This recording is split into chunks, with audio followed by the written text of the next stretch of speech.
جو ہمارا پارٹی کا بہت سینئر لیڈر بھی ہے اور بہت بڑا انہوں نے کنٹریبیوشن ہے، اور خاص کر جو اس کرائسس میں اس نے جو اپنی جدوجہد کی، ہم اس کو خراج تحسین پیش کرتے ہیں۔ لیکن کچھ کمپین چلا رہے ہیں کوئی یوٹیوبرز جو باہر بیٹھے ہیں، اور شرفزا خان کے بارے میں یا ہمارے پرویز صاحب کے بارے میں، شاہد قریشی صاحب کے بارے میں بھی انہوں نے یہ اس قسم کی کمپین چلائی ہے۔ ایک بات ہم بالکل واضح کرتے ہیں، ہم اپنے ملک میں آئین کی بالادستی اور قانون کی حکمرانی چاہتے ہیں، اور ہماری جدوجہد اس کے لیے رہے گی۔ ہمارے فوج ہمارا ادارہ ہے،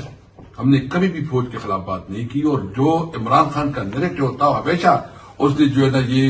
بات کی ہے کہ یہ ملک بھی میرا ہے اور فوج بھی میری ہے۔ تو یہ جو اس قسم کی کمپین چلا رہے ہیں اور پھر جو ہے نا یہ تاثر دے رہے ہیں کہ کوئی یہ کیوں کہہ رہے ہیں، ہم نے اپنے نیریٹو کے تحت ہم سمجھتے ہیں کہ جو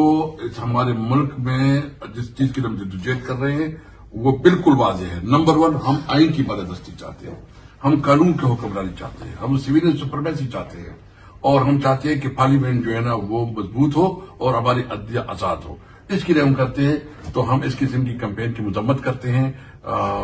مجھے جو کیا نام ہے، عادل راجہ اور حیدر مہدی، تو میں ان سے تمام پاکستانیوں کو، اپنی پی ٹی آئی ورکر کو کہتا ہوں کہ اس قسم کی کسی بھی پروپیگنڈے کو آپ جو ہے نا اپنے سامنے مطلب اس کے پر اعتماد نہ کریں، اور تحریک انصاف کا جو ہے اس کے ساتھ کوئی تعلق نہیں ہے۔ تحریک انصاف کا